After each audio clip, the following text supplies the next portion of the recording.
ಅಂದ್ರೆ ಯಾರಾದ್ರೂ ತೀರೋದ್ರೆ ಮತದಾರರ ಪಟ್ಟಿಯಿಂದ ಅವ್ರನ್ನ ತೆಗೆಯೋದು, ಹೊಸದಾಗಿ 18 ವರ್ಷ ದಾಟದವ್ರನ್ನ ಸೇರಿಸೋದು, ಆಮೇಲೆ ಬೇರೆ ಊರುಗಳಿಂದ ಈ ಕಡೆ ಬಂದು ನೆಲೆಸಿರ್ತಾರಲ್ಲ ಒಂದು ಇಲ್ಲಿಂದ ತೆಗೆಯೋದು ಮತ್ತೆ ಆಡ್ ಮಾಡೋದು, ಇಷ್ಟು ಮಾತ್ರ ಇಂಟೆನ್ಸಿವ್ ರಿವಿಷನ್ ಅಂತ ಮಾಡ್ತಾ ಇದ್ರು. ಆದ್ರೆ ಈಗ ಬಿಜೆಪಿ ಅವರು ಸ್ಟಾರ್ಟ್ ಮಾಡಿರೋದು ಸ್ಪೆಷಲ್ ಇಂಟೆನ್ಸಿವ್ ರಿವಿಷನ್ ಅಂತ.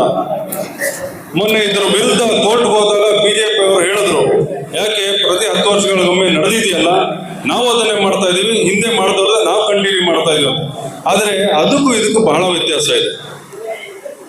ಮೊದಲು ನಾನು ಹೇಳ್ದಂಗೆ ಬರೀ ತೀರೋದವ್ರದ್ದು, ಟ್ರಾನ್ಸ್ಫರ್ ಆದವ್ರದ್ದು ಮಾತ್ರ ಹೆಸರು ಬದಲಾವಣೆ. ಈಗ ಪ್ರತಿಯೊಬ್ಬ ಮತದಾರರು ಕೂಡ ಮತ್ತೆ ರಿಜಿಸ್ಟರ್ ಮಾಡ್ಕೋಬೇಕು.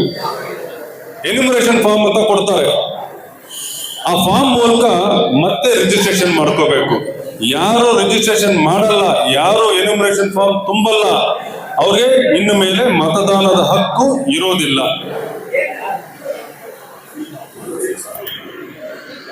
ನಾವ್ಯಾಕೆ ಇದ್ರ ಬಗ್ಗೆ ಜಾಸ್ತಿ ತಲೆ ಕೆಡಿಸ್ಕೋಬೇಕು ಅಂದ್ರೆ, ಈ ಮುಂಚೆ ನೋಡಿದೀವಿ, ಪಶ್ಚಿಮ ಬಂಗಾಳದಲ್ಲಿ, ವೆಸ್ಟ್ ಬೆಂಗಾಲ್ ಅಲ್ಲಿ ಆಯ್ತು, ಬಿಹಾರಲ್ಲಿ ಆಯ್ತು, ತಮಿಳುನಾಡಲ್ಲಿ ಆಯ್ತು. ಅಲ್ಲಿ ಏನ್ ಮಾಡಿದ್ರಪ್ಪ ಅಂದ್ರೆ, ಬಿಹಾರದಲ್ಲಿ 90 ಲಕ್ಷ ಮತದಾರರನ್ನ ತೆಗೆದ್ರ ಪಟ್ಟಿಯಿಂದ. ಅವ್ರು ಏನ್ ಹೇಳಿದ್ರು, ಯಾಕೆ ತೆಗಿತಾ ಇದೀವಿ ಅಂದ್ರೆ, ಬಾಂಗ್ಲಾದೇಶದಿಂದ ಎಲ್ಲ ನುಸುಳ್ಕೋರು ಬಂದ್ಬಿಟ್ಟವ್ರೆ, ಅದರಿಂದ ಅವ್ರಿಗೆ ನಾವು ಪೌರತ್ವ ಕೊಡಕ್ಕಾಗಲ್ಲ, ಇದರಿಂದ ತೆಗಿತಾ ಇದೀವಿ ಅಂದ್ರು. ಆದ್ರೆ ಆ 90 ಲಕ್ಷದಲ್ಲಿ 25 ಲಕ್ಷ ಜನ ಮುಸಲ್ಮಾನರಿದ್ರೆ 65 ಲಕ್ಷ ಹಿಂದೂಸ್ ಇದ್ದಾರೆ ಅದರಲ್ಲಿ. ಅಂದ್ರೆ ಇವ್ರು ಏನ್ ಪ್ರಯತ್ನ ಮಾಡ್ತಾ ಇದಾರೆ ಅಂದ್ರೆ, ಯಾರ್ಯಾರು ಬಿಜೆಪಿಗೆ ವೋಟ್ ಹಾಕಲ್ವೋ ಆ ಅಂತವರು ವೋಟ್ ಹಾಕೋದಕ್ಕೆ ಅವಕಾಶನೇ ಇಲ್ದಂಗೆ ವೋಟರ್ ಲಿಸ್ಟ್ ಇಂದಲೇ ತೆಗಿತಾ ಇದ್ದಾರೆ. ಇದರ ಪರಿಣಾಮ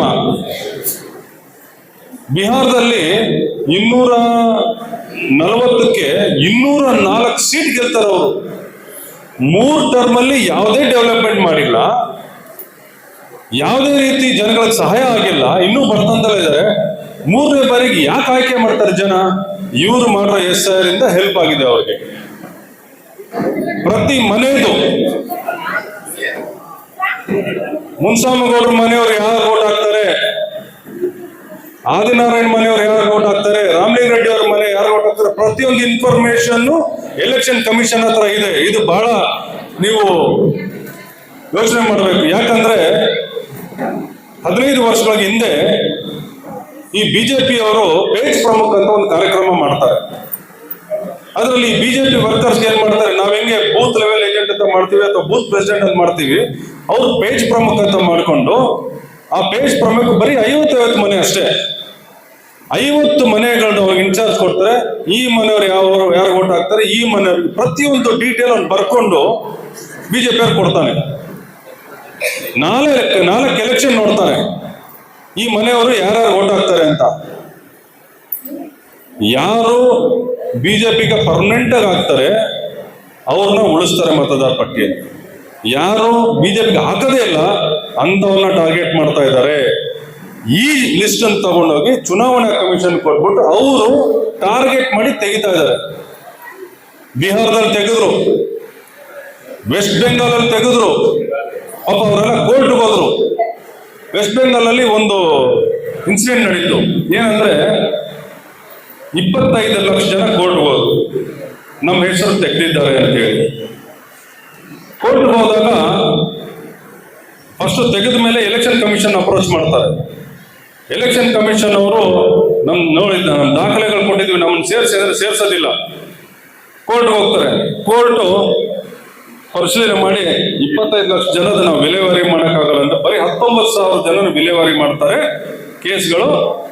ಆಮೇಲೆ ಅದರಲ್ಲಿ ಒಂದು 2,000 ಜನಕ್ಕಷ್ಟೇ ನ್ಯಾಯ ಸಿಗುತ್ತೆ.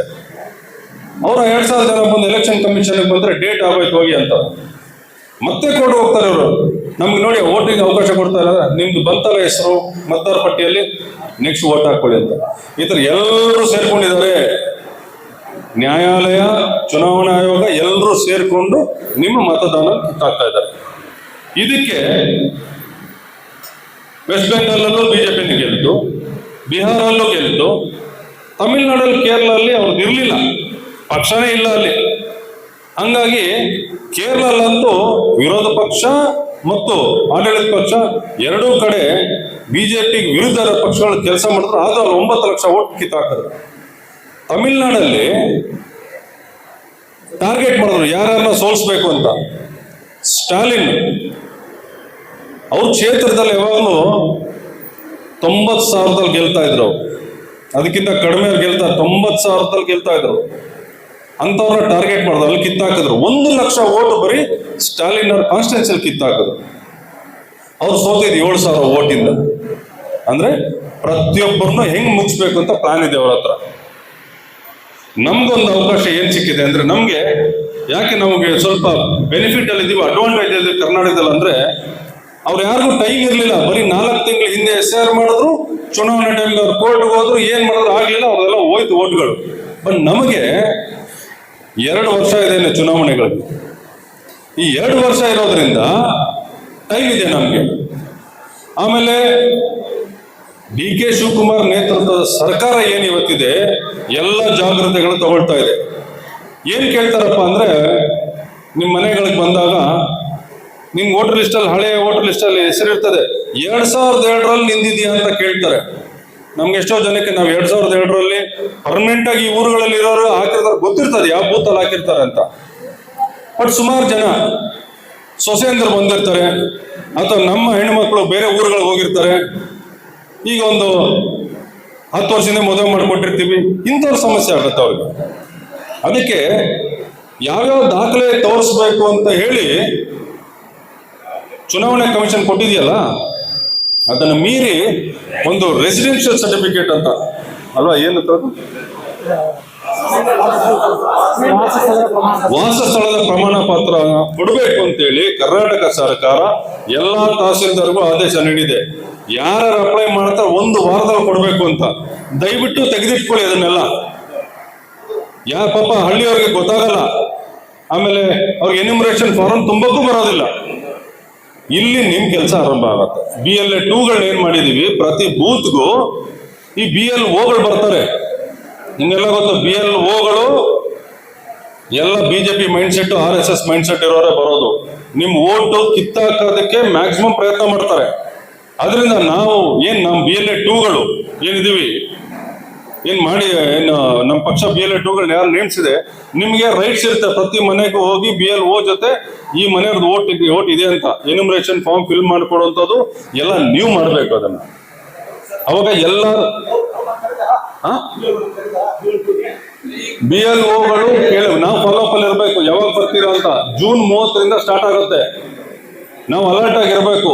BLOಗಳ ಜೊತೆ BLA 2ಗಳಷ್ಟೇ ಅಲ್ಲ, ಅಲ್ಲಿರೋ ಮುಖಂಡರು ಕೂಡ, ಕಾಂಗ್ರೆಸ್ ಮುಖಂಡರು ಕೂಡ. ಯಾಕಂದ್ರೆ BLA 2ಗಳನ್ನ ನಾವು ಯಾರನ್ನೋ ಮಾಡಿರ್ತೀವಿ, ಆ ಮನುಷ್ಯ ಹೋಗ್ತಾನೆ ಇಲ್ವೋ, ಆದ್ರೆ ಮುಖಂಡರ ಜವಾಬ್ದಾರಿ ಜೊತೆಲಿ ಕರ್ಕೊಂಡು ಹೋಗಿ ಈ ಪ್ರಾಬ್ಲಮ್ ಸಾಲ್ವ್ ಮಾಡಬೇಕು, ತುಂಬಿಕೊಡ್ಬೇಕು. ಎಲ್ಲ ಮಾಡಿದ್ರೆ ನಮಗೆ 2 ವರ್ಷ ಟೈಮ್ ಇದೆ. ಏನು ಅವ್ರು ಓಟ್ ಕಿತ್ತಾಕಿದ್ರು, ಕೋರ್ಟ್ಗೆ ಹೋಗೋದಕ್ಕೆ, ಎಲೆಕ್ಷನ್ ಕಮಿಷನ್ ಅಪ್ರೋಚ್ ಮಾಡೋದಕ್ಕೆ ನಮ್ಗೆ ಟೈಮ್ ಇದೆ. ಆದ್ರೆ ಇವ್ರು BJP ಏನ್ ಮಾಡ್ತಾರೋ ಗೊತ್ತಿಲ್ಲ, ಟಾರ್ಗೆಟ್ ಮಾಡಿದ್ದಾರೆ. 90 ಜನ MLAs ಟಾರ್ಗೆಟ್ ಮಾಡಿದ್ದಾರೆ ಸೋಲಿಸಲೇಬೇಕು ಅಂತ. ಅವ್ರಿಗೆ ನ್ಯಾಯವಾಗಿ ಗೆಲ್ಲೋದಕ್ಕಂತೂ ಸಾಧ್ಯ ಇಲ್ಲ. ನಿಮ್ಗೆ ಗೊತ್ತು, ಕರ್ನಾಟಕದಲ್ಲಿ ಅವರು ಇದುವರೆಗೂ ನ್ಯಾಯವಾಗಿ ಅಧಿಕಾರ ಹಿಡದೇ ಇಲ್ಲ. ನಮ್ಮ MLAಗಳು ಪರ್ಚೇಸ್ ಮಾಡೋದು, JDS ಇಂದ ಪರ್ಚೇಸ್ ಹಿಂಗೆ ಮಾಡಿದ್ದಾರೆ. ಈ ದೇಶದೆಲ್ಲಡೆ ಇಲ್ಲೇ ಮಾಡಿರೋದು ಇದೇ ರೀತಿ ಮಾಡಿ. ಈಗ ಅವ್ರೇನಂದ್ರೆ, ಈಗ 3 ಸತಿ ಪಾರ್ಲಿಮೆಂಟ್ ಗೆದ್ದಿದ್ದಾರೆ. 1ನೇ ಸತಿ ಹೆಂಗಿದ್ರು ಗೊತ್ತು, ಪುಲ್ವಾಮಾ ಅಟ್ಯಾಕ್ ಮಾಡಿಸಿದ್ರು ಅವರೇ, ಜನರ ಸಿಂಪತಿ ಮೇಲೆ ಗೆದ್ರು. 2ನೇ ಸತಿ ರಾಮ ಮಂದಿರ ಕಟ್ಟಿದ್ರು ಅಂತ ಮಾಡಿದ್ರು. ಈಗ 3ನೇ ಟರ್ಮ್ ನಡೀತಾ ಇದೆ. ಇನ್ನು ಜನ ಓಟ್ ಹಾಕಲ್ಲ ಅಂತ ಗೊತ್ತಾಗಿದೆ. ಈಗ ನೋಡಿದ್ರೆ ನೀಟ್ ಏನ್ ಪ್ರಾಬ್ಲಮ್ ನಡೀತಾ ಇದೆ, ಎಲ್ಲ ಕಡೆ ಏನೇನು ಸಮಸ್ಯೆಗಳು ನಡೀತಾ ಇದೆ, ಇನ್ನು ಓಟ್ ಹಾಕಲ್ಲ ಅಂತ ಹೇಳಿ ಈ SIR ಅನ್ನೋದನ್ನ ಮೊದಲೇ ಯೋಚನೆ ಮಾಡ್ಕೊಂಡು ಬಿಡ್ತಾ ಇದ್ದಾರೆ. ಯಾಕಂದ್ರೆ ನೀವು ನಮ್ಗೆ ಓಟ್ ಹಾಕ್ತಿದ್ರೆ ಬೇರೆಯವರು ಓಟ್ ಹಾಕ್ಬಾರ್ದು. ಅವಾಗ ನಮ್ಗೆ ಓಟ್ ಹಾಕೋ ಬಕರಗಳಿದಾರಲ್ಲ, ಅವರ ಓಟ್ ಹಾಕಿ ನಾವು ಗೆದ್ಕೊಂಡ್ಬಿಡ್ತೀವಿ. ಹಿಂಗೆ ಅವ್ರು ವೆಸ್ಟ್ ಬೆಂಗಾಲ್, ಬಿಹಾರ್ ಗೆದ್ದಿರೋದು. ನಾವು ಅದಕ್ಕೆ ಅವಕಾಶ ಕೊಡಬಾರ್ದು. ನಾವು ಇದನ್ನ ಜಾಗರೂಕತೆಗೆ ಮಾಡ್ಕೊಂಡು ಹೋಗ್ಬೇಕು. ಆಮೇಲೆ ನಾವು ಮಾಡದೆ ಹೋದ್ರೆ, ನಾವು ಹುಷಾರಾಗದೆ ಹೋದ್ರೆ MLA ಚುನಾವಣೆ 2028ಕ್ಕಿದೆ, MP ಚುನಾವಣೆ 2029ಕ್ಕಿದೆ. ಅದಕ್ಕೆ ಮುಂಚೆ ಜಿಲ್ಲಾ ಪಂಚಾಯತಿ, ಪಟ್ಟಣ ಪಂಚಾಯತಿ, ಗ್ರಾಮ ಪಂಚಾಯತಿ ಚುನಾವಣೆಗಳು ಯಾವುದು ನಾವು ಗೆಲ್ಲಕ್ಕಾಗಲ್ಲ. ಆಮೇಲೆ ಪ್ರತಿಯೊಬ್ಬ ಲೀಡರ್ ಇದರಲ್ಲಿ ಅರ್ಥ ಮಾಡ್ಕೋಬೇಕು. ಇದು ಆದಿನಾರಾಯಣದೋ ಇಲ್ಲ ಪಾರ್ಲಿಮೆಂಟ್ ಚುನಾವಣೆ ಅಲ್ಲ, SR ಆಗ್ಬೇಕಾಗಿರೋದು. ನೀವು ಕೂಡ ಲೀಡರ್ಸು ನಾಳೆ ದಿನ ಕಂಟೆಸ್ಟ್ ಮಾಡ್ಬೇಕಾದ್ರೆ ನಿಮ್ಗೂ ತೊಂದರೆ ಆಗುತ್ತೆ. ಇನ್ನೊಂದು ಮೇಜರ್ ಏನ್ ತೊಂದರೆ ಆಗುತ್ತಂದ್ರೆ, ಬಿಹಾರದಲ್ಲಿ ನಿಮ್ಗೆ ಜ್ಞಾಪಕ ಇದೆ, ಲಡ್ಕಿ ಬಹನ್ ಯೋಜನೆ ಅಂತ 2,000 ರೂಪಾಯಿ ಕೊಡ್ತೀವಿ ಅಂತ ಹೇಳಿದ್ರು. ಈಗ ಏನ್ ಹೇಳ್ತಾರೆ, ವೋಟರ್ ಲಿಸ್ಟ್ ಅಲ್ಲಿ ನಿನ್ನ ಹೆಸರಿಲ್ಲ, ಅದಕ್ಕೆ ನಿನಗೆ ಕೊಡಕ್ಕಾಗಲ್ಲ. ಏನ್ ನಮ್ಗೆ ಗ್ಯಾರಂಟಿ ನಮ್ಗೆ ಸಿಗ್ತಾ ಇದೆ, ಯೋಜನೆಗಳು ಸಿಗ್ತಾ ಇದೆ. ಇನ್ಮೇಲೆ ನಿಮ್ಮ ಆಧಾರ್ ಕಾರ್ಡ್ ಕೆಲ್ಸಕ್ಕೆ ಬರಲ್ಲ, ಪಾಸ್ಪೋರ್ಟ್ ಕೆಲ್ಸಕ್ಕೆ ಬರಲ್ಲ, ಯಾವ್ದು ಕೆಲ್ಸಕ್ಕೆ ಬರಲ್ಲ. ವೋಟರ್ ಲಿಸ್ಟ್ ಅಲ್ಲಿ ನಿಮ್ ಹೆಸರು ಇದೆಯಾ, ಇದ್ರೆ ನಿಮ್ಗೆ ಸರ್ಕಾರ ಕೊಡೋ ಬೆನಿಫಿಷರೀಸ್ ನಿಮ್ಮ ಮನೆಗೆ ಬರ್ತದೆ, ಇಲ್ಲ ಅಂದ್ರೆ ಬರಲ್ಲ.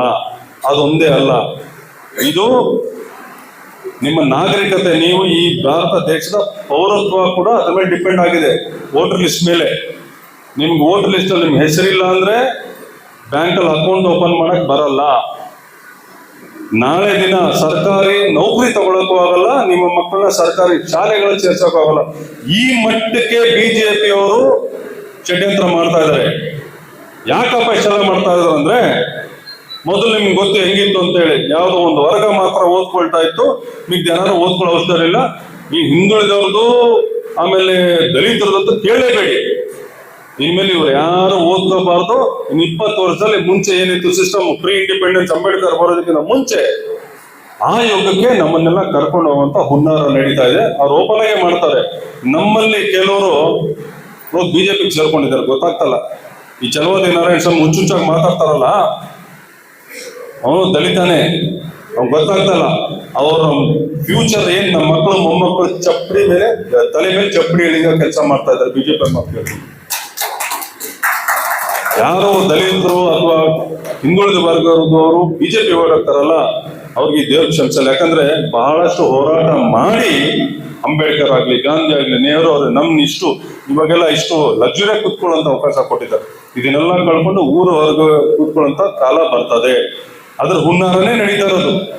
ಇದನ್ನ ಅರ್ಥ ಮಾಡಿಕೊಂಡು ಕಾಂಗ್ರೆಸ್ನ ಭವಿಷ್ಯ, ನಮ್ಮ ಭವಿಷ್ಯ, ನಮ್ಮ ಮಕ್ಕಳ ಭವಿಷ್ಯ, ಇಷ್ಟು ಯೋಚನೆ ಮಾಡಿ SIR ಅಲ್ಲಿ ಕಂಪ್ಲೀಟ್ ಆಗಿ ಎಲ್ಲರೂ ಇನ್ವಾಲ್ವ್ ಆಗ್ಬೇಕು.